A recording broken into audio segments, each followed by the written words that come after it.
Hey guys! May aga sa tanan! This is Teacher Jinx and welcome to my YouTube channel. At kung bago pa lang kayo sa channel na ito, please don't forget to click subscribe and please hit the notification bell para maging updated kayo sa mga bagong tutorial videos na i-upload ko, tulad nito.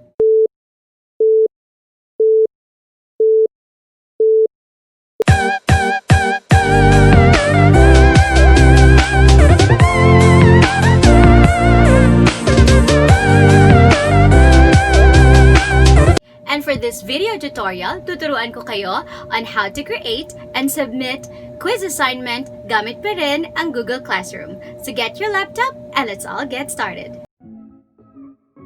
For the teachers, open lang po natin ang ating Google Classroom. And then dito sa itaas, just click Classwork. And then click Create and choose Quiz Assignment. So para po sa quiz assignment, you can see here the title. Let's just type in quiz number 1.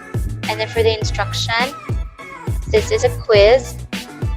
Dito sa ilalim, makikita ninyo ang blank quiz. Ibig sabihin yan, dyan ninyo itatype in or ilalagay ang questions na ibibigay ninyo para sa inyong mga estudyante.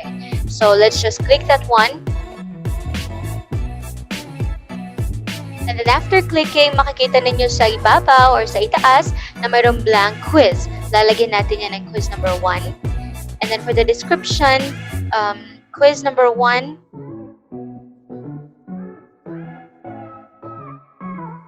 And then dito sa ilalim, makikita ninyo ang untitled question. Diyan ninyo itatype in yung mga questions ninyo para sa inyong mga estudyante.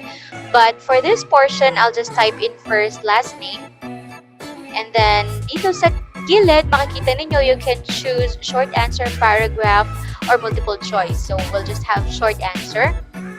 And then dito sa ilalim, makikita ninyo ang word na required. You just have to check that one or click that one. Ibig sabihin po ay required ang inyong mga estudyante to answer the question or the last name. And then to add another question, dito sa gilid ay makikita ninyo ang parang plus sign, katulad nito.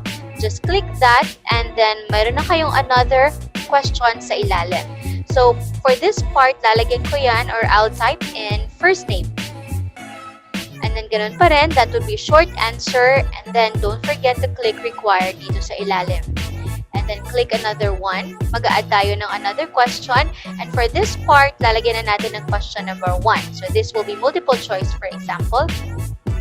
Okay, and then lalagyan natin ng multiple choice. And then dito sa ilalim, you will choose multiple choice here. Dito sa ilalim, lalagyan natin yan ng options.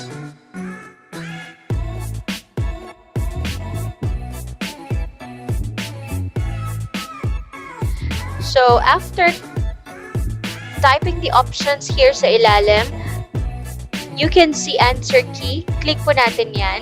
And then, we have to choose the correct answer. And then, dito sa bandang gilid, meron niyang points.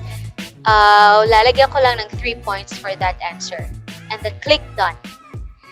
And then, dito sa ilalim, don't forget again to click required. And then, let's add another question. That's for number 2. Dito naman, fill in the blank ang gagawin natin. And then, multiple choice pa rin dito sa gilid. And then, for the, let's have it short answer.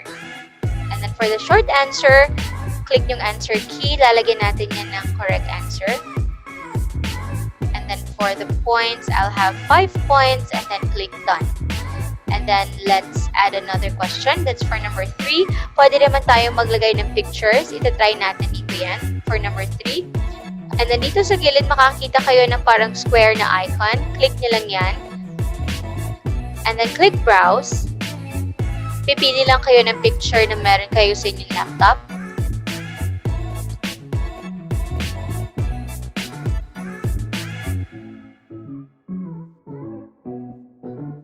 And then after that, makikita rin yung na-uploaded ng picture. Dito sa gilid, you have to choose multiple choice again and then type in your options dito sa ilalim.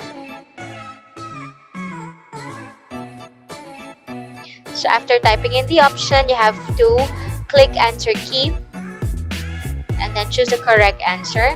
And then lalagyan natin ng points. Let's say this is 5 points. And then click done. Huwag natin kakalimutan to also click required. And then kung babalikan natin dito sa itaas, makikita ninyo yung total points na ninyo sa inyong quiz.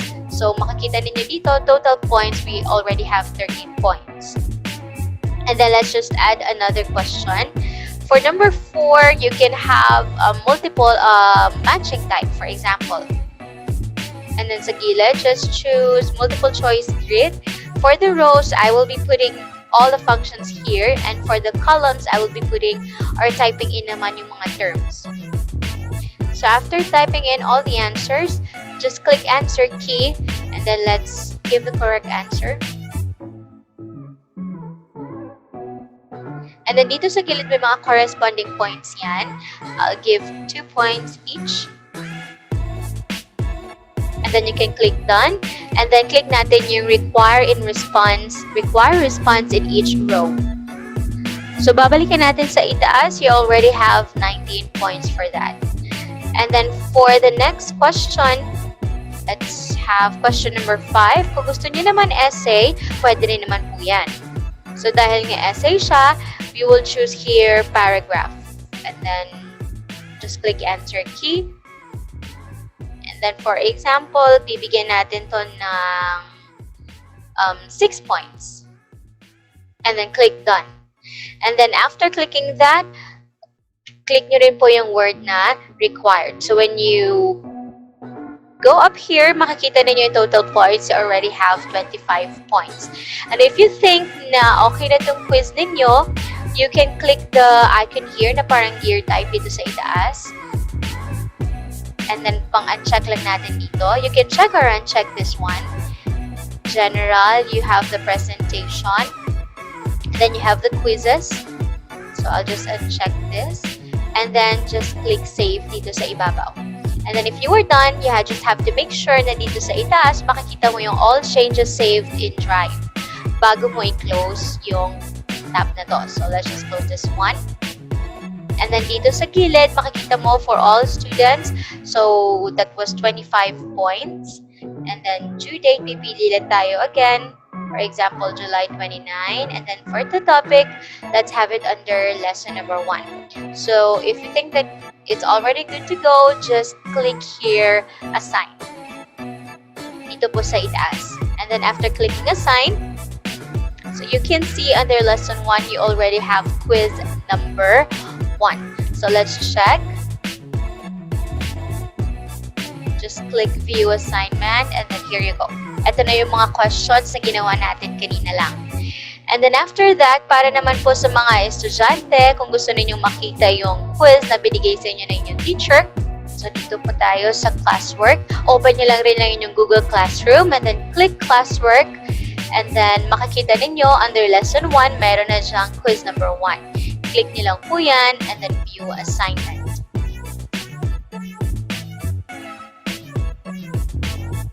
So after clicking quiz number 1, ito na yung makikita ninyo. So let's just type in the last name.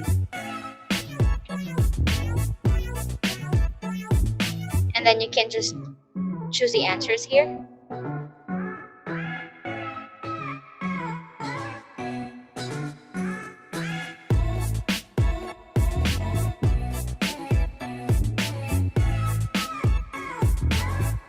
And then, if sure na kayo sa inyong mga answers, just click submit. So, after clicking submit, you can see your score here dito sa ibabaw. So, you have 14 over 25. Just an example. And then, after that, if you open the assignment, pag-click nyo yan, makikita nyo para sa mga teachers, makikita nyo na may isa na estudyante na nag-turned in ng kanyang answer. So for the student, makikita nyo dito sa ibabaw or sa itaas na na-turned in na yung inyong quiz assignment sa inyong teacher. So after this, para sa mga teachers, click nyo lang yan. And then click nyo yung parang pencil icon dito sa ilalim. And then choose or click responses. And then after that, you can click dito yung create spreadsheet. Kasi si Google, nag-create siya ng spreadsheet wherein makikita mo yung summary ng mga answers and scores ng inyong mga estudyante. So, click nyo lang yan. And then create.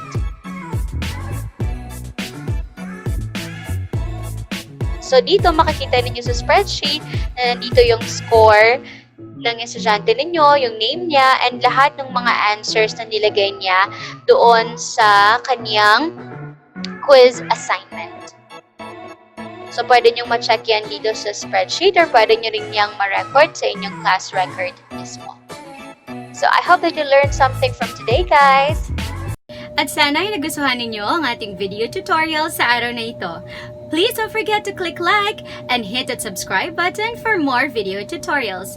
See you next week, guys! Ciao!